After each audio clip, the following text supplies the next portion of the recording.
Hey, what's up, guys? Tonight's topic is how did Jeff Bezos' Blue Origin fail to dominate the billionaire space race?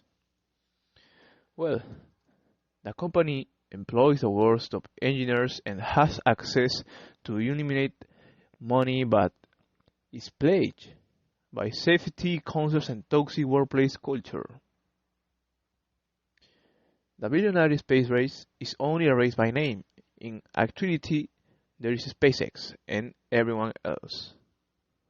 Only the company, founded by Elon Musk nearly 2 decades ago, has sent orbital rocket boosters into space and landed in safely again.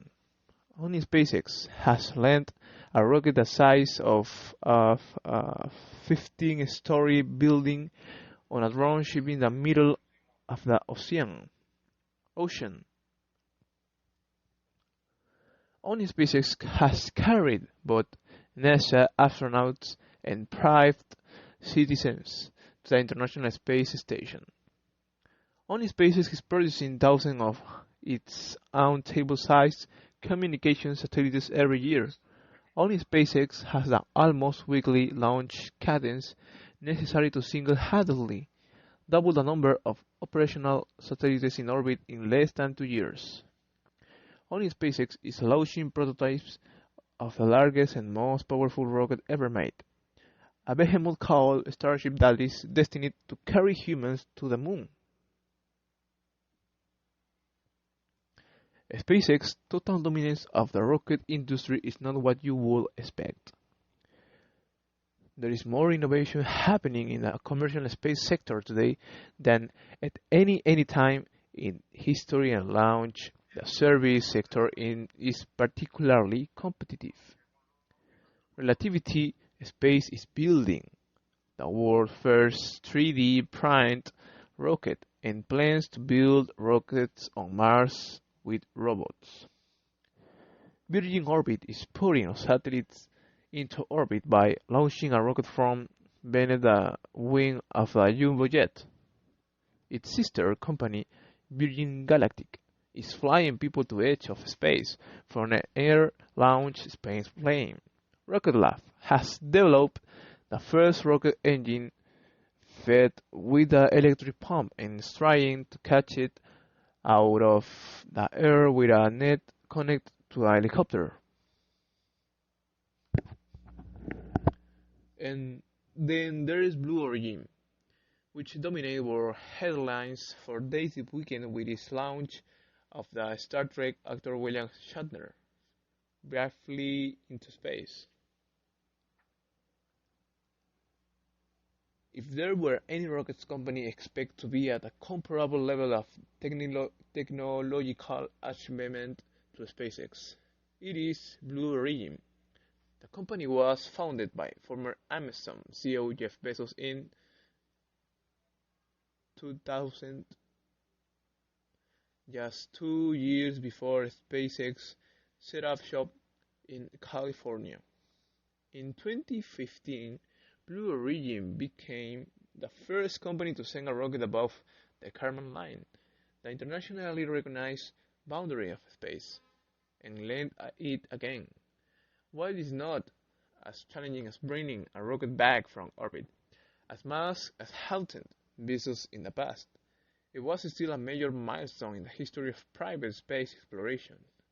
And unlike Musk, Bezos actually knows what it's like to ride on his own rocket.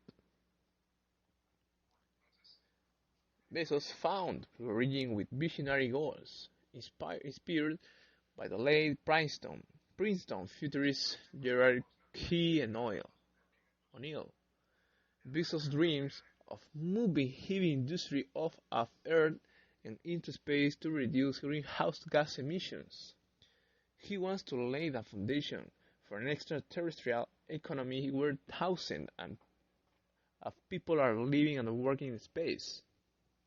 His company is building a rocket as powerful as the one that carried Apollo astronauts to the moon and has partnered with leading defense contractors including Lockheed Martin, Northrop Grumman, and Draper to develop a lunar lander that could bring humans back to the lunar surface. It has designed a build one of the most powerful rocket engines ever made and inked contracts with the United Launch Alliance to supply the engine for its next generation Vulcan rocket.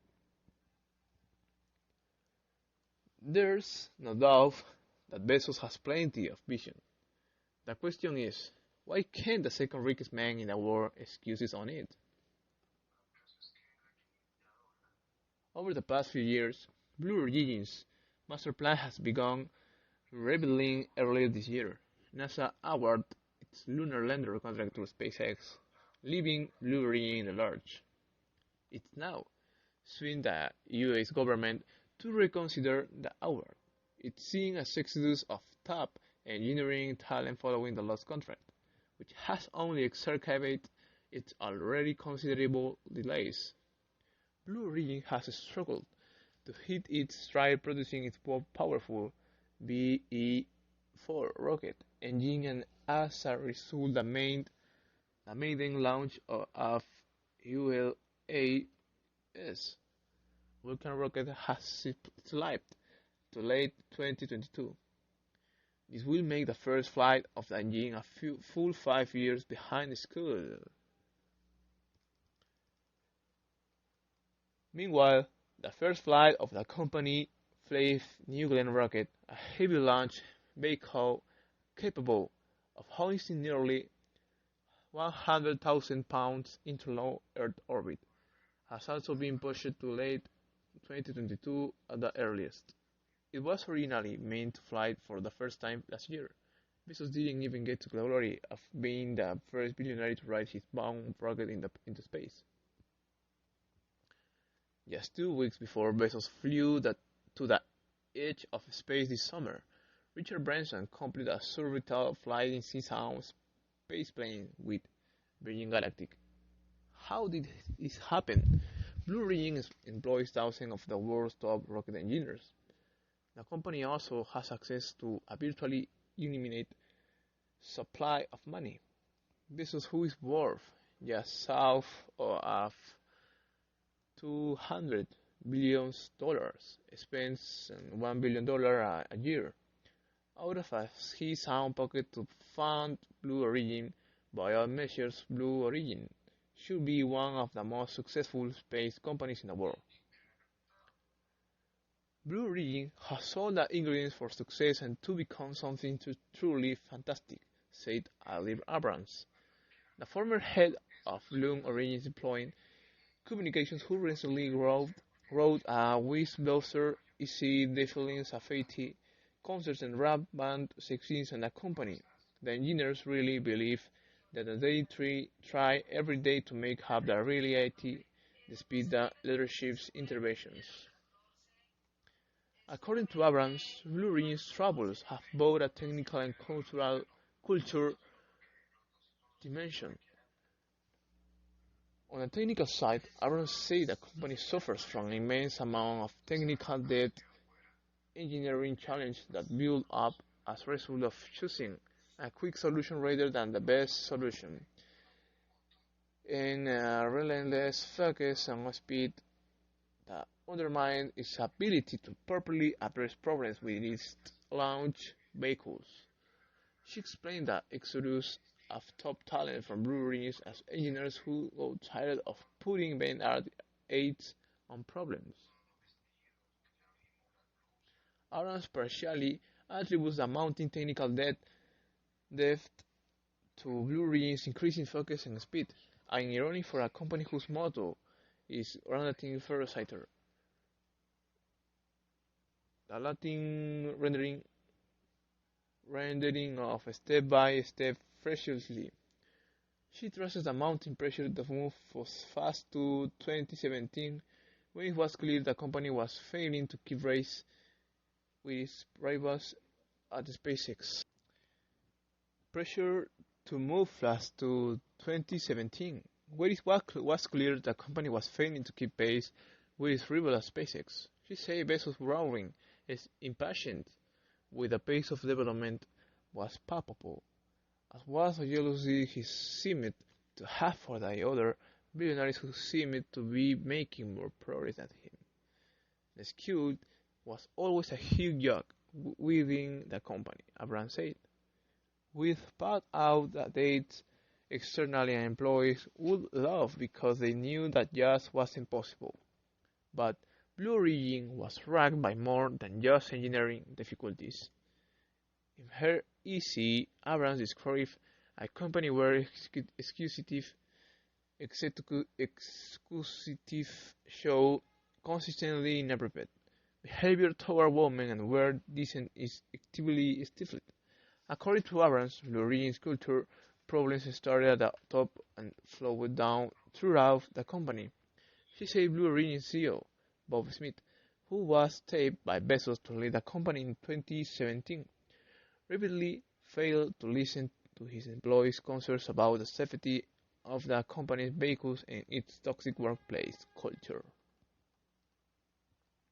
Bob Smith is one of the most incapable leaders I have ever encountered, Abrams said. Passion wears in the presence. Plenty of engineers didn't feel comfortable raising safety and quality concerns to fear of relations, which is a very scary thing when you're working on high-risk experimental vehicle. Abrams' whistleblower essay was co-conceived by 20 anonymous current and former Blue Origin employees. Many of its allegations were denied by the company. A statement from the Blue Origin said the company had dismissed Abrams for repeat warnings for issues involving the federal export control regulations. That the company has no tolerance for harassment or discrimination, and that it believes its new Shepard rocket is the safest space vehicle ever designed or built. And the only thing that's certain is Bezos will never have this colony in space if he can build the rockets to get there. And that may be a problem that no amount of money can fix. Well, it's all, and I see you the next episode, guys. Good night.